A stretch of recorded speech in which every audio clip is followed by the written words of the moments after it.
Halo, selamat datang kembali di kelas pendalaman materi. Kali ini kita akan bahas mengenai mata dan lensa kacamata. Oke, perhatikan peristiwa di bawah ini ya. Kalian yang pernah beli kacamata tentunya tahu dong, kita disuruh nulis. Kita disuruh lihat dan bacain huruf-huruf yang ditunjuk. Tentu saja kalau kayak bapak ini deket banget, siapa aja juga bisa ya. Tapi kita pasti disuruh melihat dalam batas yang normal. Dan kalau mata kita kenapa-kenapa, misalnya minus atau silindris, tentunya nggak bisa dong baca dengan baik, terutama di bawah-bawahnya. Terus kita diukur deh dengan alat. Nah, terus ketahuan nih minusnya berapa atau silindrisnya berapa. Nah, sebelum kita lanjutkan, buat kalian yang pengen tahu bagaimana mata melihat warna, bisa lihat di video saya yang sebelumnya yang ada di link ini ya. Nah, bagian luar mata dulu nih ya, ada alis untuk menjaga mata dari benda cair dan keringat. Kemudian ada kelopak mata untuk melindungi mata dari debu dan kotoran. Kemudian ada bulu mata yang menyaring cahaya yang akan diterima oleh bola mata. Sedangkan bagian mata yang bagian dalam biasanya diperlihatkan miring seperti ini.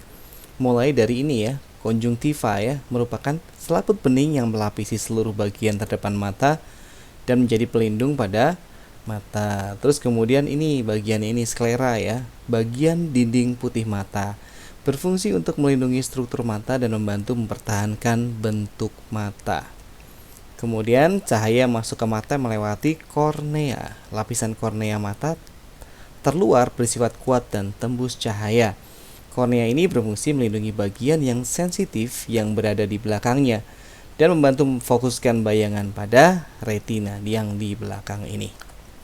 Setelah melewati kornea, selanjutnya cahaya akan menuju pupil. Pupil itu yang hitam ini ya, yang hitam. Pupil adalah bagian berwarna hitam yang merupakan jalan masuknya cahaya ke dalam mata. Pupil ini dikelilingi oleh iris atau selaput pelangi ya. Jumlah cahaya yang masuk ke dalam mata diatur oleh iris. Besar dan kecilnya iris dan pupil bergantung pada jumlah cahaya yang masuk ke dalam mata. Selain itu, iris juga dikenal sebagai memberi warna pada mata. Kemudian di sini ya, lensa mata atau disebut lensa kristalin berfungsi untuk memfokuskan cahaya ke retina. Lensa didukung oleh otot yang disebut musculus ciliaris atau otot siliar. Apabila otot ini berkontraksi, akan terjadi perubahan ukuran lensa, maksudnya mencembung dan memipih. Kemampuan lensa mata yang seperti ini, yang mencembung kalau melihat dekat dan memipih kalau melihat objek yang jauh, dinamakan daya akomodasi. Nah, kita lihat ya, seperti ini. Kalau melihat jauh dan melihat dekat lebih cembung, seperti itu ya. Kemudian bagian belakang ini namanya retina, adalah lapisan sangat tipis yang peka terhadap cahaya. Posisinya berada di dinding paling dalam yang berfungsi untuk menangkap bayangan benda. Retina ini mempunyai reseptor cahaya yang bernama sel batang dan sel kerucut. Sayangnya pada bagian belakang retina tidak memilikinya. Jadi ketika ada bayangan benda yang jatuh pada titik itu, kita tidak dapat melihatnya. Bagian ini yang disebut sebagai titik buta. Nah, kemudian di sini ya, saraf optik berfungsi untuk meneruskan informasi visual benda yang diterima retina menuju ke otak. Saraf optik membuat kita dapat mengetahui bagaimana bentuk suatu benda yang kita lihat. Oleh karena itu, jika saraf optik ini rusak, maka kita tidak akan bisa melihat. Nah, kemudian di antara kornea ini ya, ada aqueous humor ya. Aqueous humor adalah cairan bening dan cair di antara kornea atau bagian luar mata dan lensa mata yang di sini. Aqueous humor berfungsi menyokong lensa mata dan mempertahankan tekanan di dalam mata. Karena lensa mata dan kornea tidak memiliki suplai darah, maka aqueous humor menggantikan tugas darah dalam membawa nutrisi ke lensa mata tersebut. Nah, kemudian di sini ada vitreous humor ya. Vitreous humor adalah cairan bening yang mengisi bola mata di belakang lensa, di antara lensa dan retina yang di sini ya. Vitreous humor ini berfungsi menyokong bentuk mata dan mentransmisikan cahaya ke retina. Selain mempertahankan bentuk mata, cairan ini juga membantu menyerap guncangan pada mata dan menghindari kerusakan mata. Nah, nanti ini akan saya perlihatkan gambar-gambarnya, tapi lebih bagus kalau kamu bisa klik ini ya, yang link yang udah ada ini untuk mencoba sendiri animasi bagaimana mata normal melihat benda yang jauh dan dekat, kemudian mata rabun jauh, mata rabun dekat, dan juga mata presbiopia atau mata tua. Nah, kalau kalian udah coba, nah kita bikin rangkumannya gitu ya. Untuk mata normal seperti ini. Ketika mata normal melihat objek yang dekat, maka bayangannya ada di retina dan terfokus ya di retina. Kalau melihat benda yang jauh, ya ini lebih jauh ya. Nah, kalau yang tidak berhingga biasanya garisnya lurus gitu ya. Nah, itu tetap jatuhnya di retina. Nah, di sini seperti ini adalah objek yang sangat jauh. Kalau di buku-buku mungkin digambarkan dengan bentuk yang lurus, karena kan batas penglihatan jauh mata itu atau puntum remotum mata itu ada di tempat yang tidak berhingga, seperti itu. Nggak masalah ya. Nah, untuk rabun jauh. Nah, untuk rabun jauh ini ada kemungkinan dia jarak bacanya normal. Jadi dia mengalami rabun jauh aja, tidak mengalami rabun dekat. Jadi untuk melihat benda yang dekat dia tetap normal, jatuhnya di retina gitu ya. Nah, miopi atau rabun jauh atau berpenglihatan dekat, nearsighted gitu ya, adalah kondisi mata yang tidak dapat melihat dengan jelas benda-benda yang letaknya jauh. Penderita miopi, titik jauhnya lebih dekat daripada tidak berhingga. Dan titik dekatnya kurang dari 25, tapi bisa aja normal ya. Hal ini terjadi karena lensa mata tidak dapat dipipihkan sebagaimana mestinya, sehingga bayangan dari benda yang letaknya jauh akan jatuh di depan retina. Untuk dapat melihat benda-benda yang letaknya jauh agar nampak jelas, penderita miopi ditolong dengan kacamata berlensa cekung atau berlensa negatif ya. Miopi dapat terjadi karena mata terlalu sering atau terbiasa melihat benda yang dekat. Cacat mata ini sering dialami oleh tukang jam, tukang las, operator komputer, dan sebagainya. Ya, kalau udah pakai kacamata kelihatan jelas kembali gitu ya objek-objek yang jauh. Nah, di sini ya, ini misalnya dia melihat yang jauh, tapi bukan jauh yang tidak berhingga ya. Misalnya kayak kita melihat papan tulis gitu misalnya. Nah, objek yang jauh itu akan terbentuk bayangannya itu setelah melewati lensa mata jatuhnya di depan retina. Nah, ini kalau di animasinya kita klik korek ya, dibetulkan, nanti jadinya seperti ini. Pakai lensa mata yang lensa kacamata yang cekung gitu ya. Jadi lensa kacamata yang cekung itu kan sifatnya juga lebih cenderung untuk menyebarkan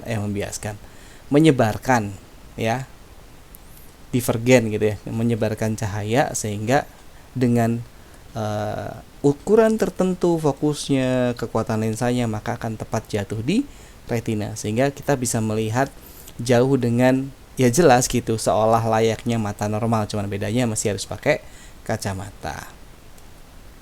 Nah, kita akan belajar mengenai soal-soal rabun jauh. Tony adalah seorang penderita miopi yang mempunyai titik jauh 100 cm. Titik jauh itu berarti jarak paling jauh yang masih bisa dilihat mata dengan normal, atau sering disebut sebagai PR atau puntum remotum. Jika besarnya keparahan mata minus diukur dengan dioptri dan dibagi menjadi miopia rendah, itu minus setengah sampai minus 3 dioptri, yang biasa kita omongin kalau kamu minus berapa gitu ya. Sedang minus 3 sampai minus 6, dan kemudian berat di atas minus 6 gitu ya. Maksudnya jangan dilihat secara bilangan bulat minus gitunya, tapi dilihat dari bahasa medis gitu ya. Artinya kalau minus 6 ya lebih parah lagi rabun jauhnya gitu. Berdasarkan kekuatan lensa kacamata yang harus dipakai Tony untuk melihat dengan normal, apa kategori miopi yang diderita Tony? Tentu saja kita harus cari dulu fokus dan terutama kekuatan lensanya ya. Nah, untuk kali ini saya mau pakai rumus cepat aja, di mana kita punya yang diketahui yaitu titik jauh penderita PR aksen adalah 100 cm. Kalau mau dijadikan meter juga nggak apa-apa, berarti nanti rumusnya kalau pakai meter P itu sama dengan 1/F, kalau pakai senti ya P sama dengan 100/F, di mana keduanya sebenarnya sama saja. Nah, saya akan pakai rumus langsung aja, jadi nggak pakai penurunan yang 1 per tidak terhingga itu, nggak usah pakai ini aja cepet. Jadi fokus itu bakal sama dengan minus dari PR penderita ya, titik jauh penderita.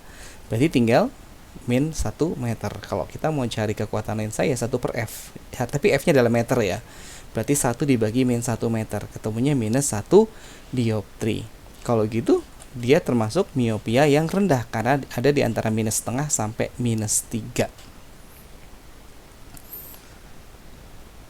Oke, Susi adalah seorang berpenglihatan dekat. Berarti ini rabun jauh juga gitu, yang punya batas penglihatan jauh 2,5 meter.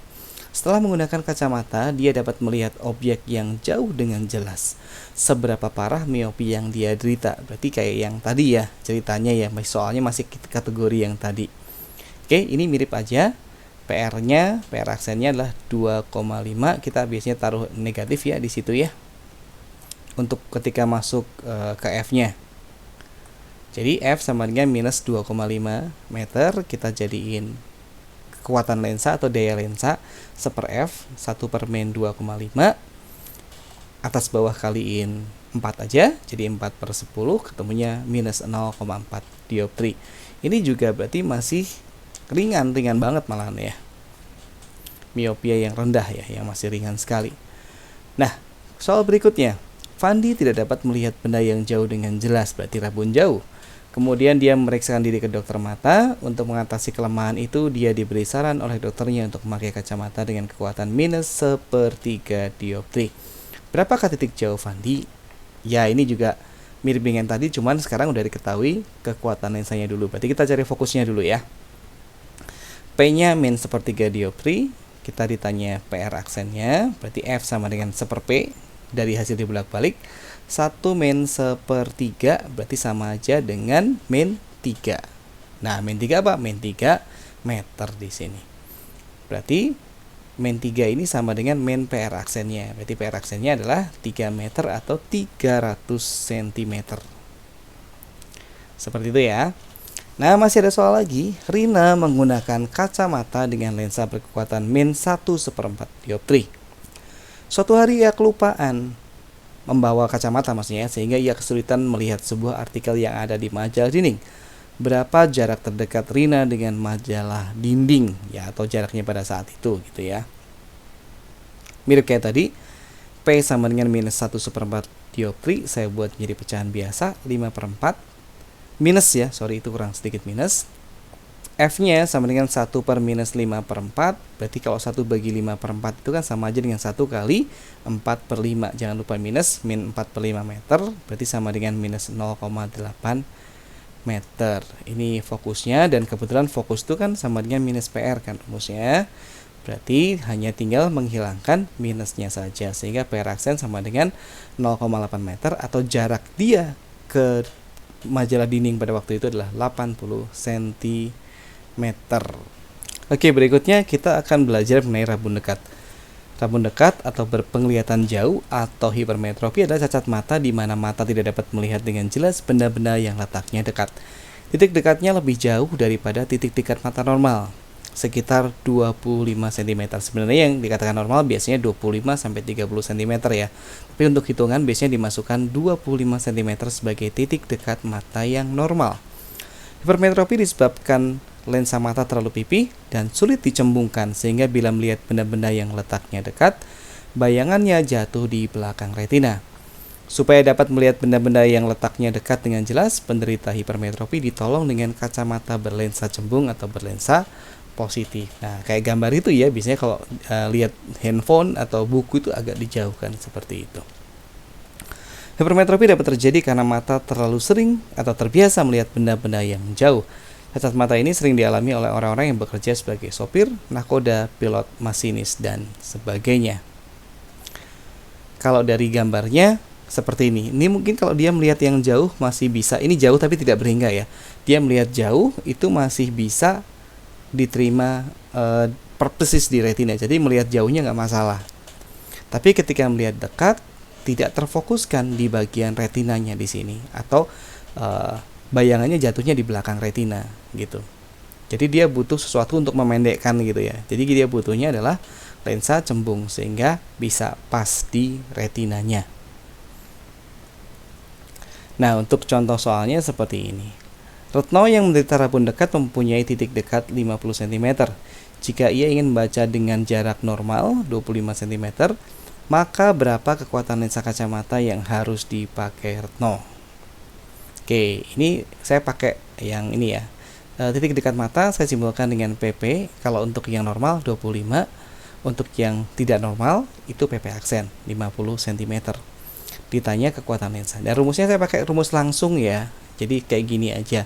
1/F sama dengan 1/PP min 1/PP aksen. Jadi saya nggak nurunkan dari 1/F sama dengan 1/SO tambah 1/SI yang kayak gitu, nggak, langsung pakai ini aja.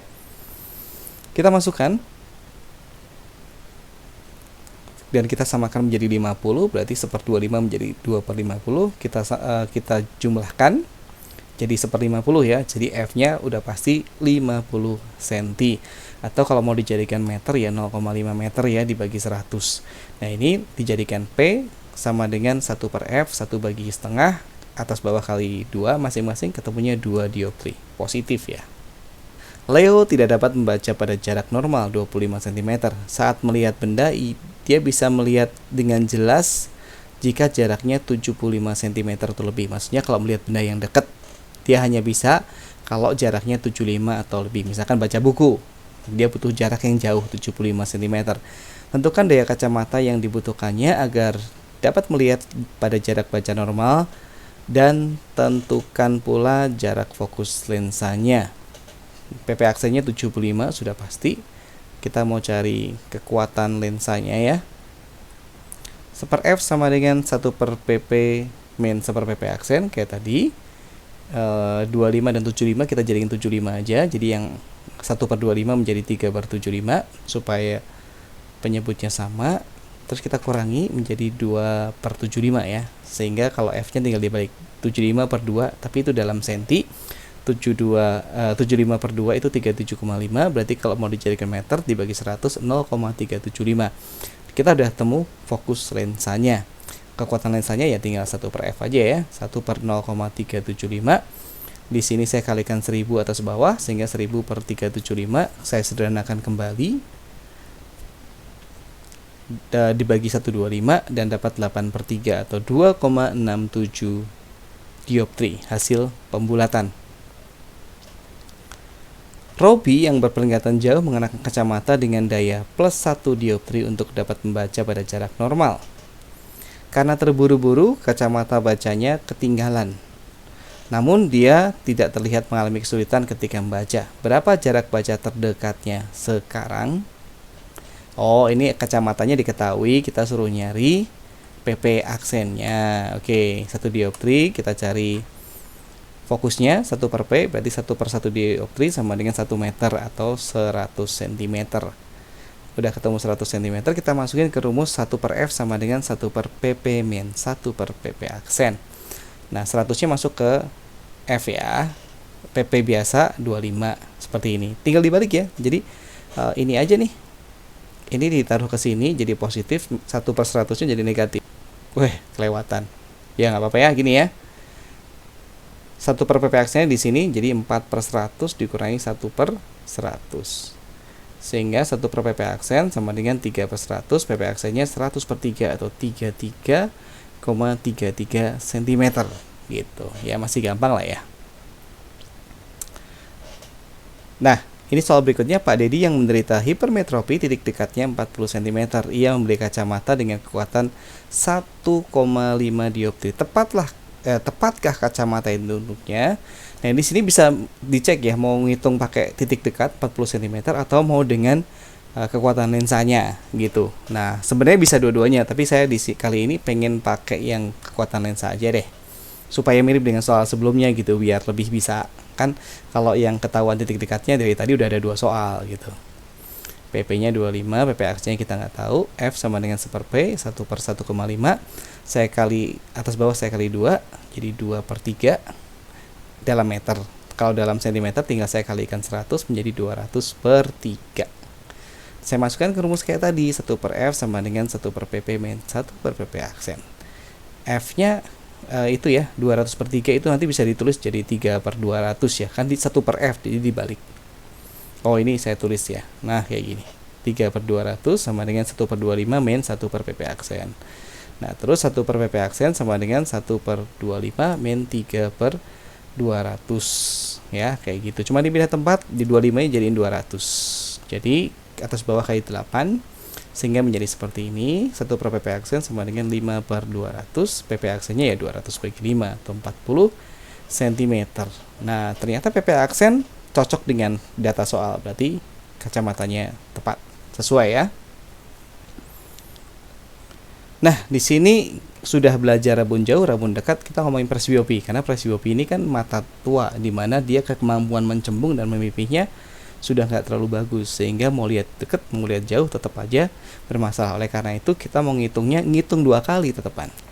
Seorang kakek penderita presbiopi memiliki titik dekat 80 cm dan titik jauh 200 cm agar ia dapat melihat benda yang dekat dan benda yang jauh seperti mata normal. Berapakah kuat lensa kacamata yang harus digunakan kakek tersebut? Ini pakai kacamata bifokal ya, jadi yang ada 2 memang. Nah, PR aksennya 200 cm, PP nya 25 cm, PP aksennya 80 cm, udah tahu lah ya. Kita cari P masing-masing. Kita mau cari yang titik dekat dulu deh. 1 per F sama dengan 1 per PP min 1 per PP aksen. 1 per F sama dengan 1 per 25 min 1 per 80, kita jadiin 400 saja, sehingga yang 1 per 25 menjadi 16 per 400 ya, dikali 16 atas bawah, sementara yang 80 atas bawah dikalikan 5, kan udah sama ya. Jadi 1 per F sama dengan 11 per 400, sehingga F nya 400 per 11 cm, atau kalau dalam meter 4 per 11 meter. Ini kita cari kekuatan lensanya, 1 per 4 per 11 atau sama dengan 1 kali 11 per 4, yaitu 11 per 4. Oke, berarti nilainya 2,75. Nah, selanjutnya untuk yang rabun jauhnya, kita pakai yang tadi, PR aksennya berarti 200 cm atau 2 meter. P nya berarti ya min PR, berarti min 2 meter. Kekuatan lensanya ya 1 per min 2, berarti min setengah dioptri. Jadi kacamata yang dipakai ya yang berlensa rangkap dengan min setengah dioptri dan 2,75 dioptri, kayak gitu. Nah, di sini saya masih ada satu soal lagi, soal kacamata pinjaman nih. Ini menarik nih ya. Seorang penderita hipermetropi menggunakan kacamata berlensa +3, harusnya +3 dioptri gitu ya, untuk dapat membaca pada jarak yang normal. Suatu hari ia lupa membawa kacamata lupa, sehingga dia iseng meminjam kacamata baca pada orang di sebelahnya dan dikasih pinjem tuh. Alhasil dengan kacamata itu ia dapat membaca tapi pada jarak 40 cm. Berapa kekuatan lensa kacamata pinjamannya itu? Nah, untuk mengerjakan soal semacam ini, kita cek dulu ya yang punya dia dulu, yang lensa 3 dulu itu, yang berlensa kekuatan lensanya positif 3 dioptri itu ya. PP aksennya kita nggak tahu, kita mau cari yang ada PP 25, kemudian kekuatan lensanya 3 dioptri, PP aksennya nggak tahu. Kayak tadi dulu dong. F sama dengan 1 per P, 1 per 3 meter, berarti 100 per 3 cm. Kita masukkan ke rumus 1 per F sama dengan 1 per PP min 1 per PP aksen. F nya boleh dibalik langsung ya, kan 1 per 100 per 3 itu 3 per 100 ya. 3 per 100 sama dengan 1 per 25 min 1 per PP aksen. Tukeran 1 per PP aksennya di sebelah kiri, berarti 1 per 25 dikali 4 kali 4 atas bawah, jadi 4 per 100 seperti ini. Kemudian tinggal dikurangkan menjadi PP nya ketemu 100 ya, PP aksennya ketemu 100 cm. Nah, sekarang ini dipegang PP aksennya ini. Sekarang dia mau pakai kacamata orang lain, berarti hitungannya kayak gini. Kacamata pinjaman, PP-nya jangan 25 tapi 40 ya, 40 cm. Jadi sesuai dengan yang di sini, ini yang dimasukkan. Nah, PP aksennya tadi yang dari hitungan tadi yang 100. Nah, tinggal nyari 1 per F sama dengan 1 per PP min 1 per PP aksen, berarti 1 per 40 min 1 per 100, kita jadiin berapa ini? Kita jadiin 200 saja. Yang ini kali 5 kali 5, yang ini kali 2 kali 2. Sehingga ketemu 1 per F sama dengan 3 per 200, F-nya 200 per 3 cm atau 2 per 3 meter. Cari kekuatan lensanya tinggal 1 per 2 per 3 ya. Jadi 1 kali 3 per 2 yaitu 1,5 dioptri. Nah, kemudian yang sering ditanyakan juga, ini akan menjadi akhir dari video kali ini, yaitu mengenai silindris atau astigmatisme. Mata silinder memiliki istilah medis astigmatisme ya. Pada mata silinder, kondisi mata mengalami penglihatan kabur dan berbayang karena bentuk kornea atau lensa mata tidak cembung sempurna. Tanda dan gejala paling umum yang dirasakan oleh penderitanya adalah penglihatan kabur atau berbayang. Penderita menjadi sering memicingkan mata ketika melihat jauh maupun dekat. Selain itu, penderita biasanya mengeluh kesulitan membaca tulisan yang kecil. Atau gampangnya kayak ginilah, kalau yang udah kayak gini, kayak saya sendiri juga, saya punya silindris nih, satu. Dan memang kalau kita baca tulisan tuh berbayang-bayang-bayang gitu. Ternyata di sini karena fokusnya ini kayak wah di mana-mana, padahal kalau normal harusnya ya di sini gitu aja. Oke, sekian video hari ini, sampai ketemu di video selanjutnya.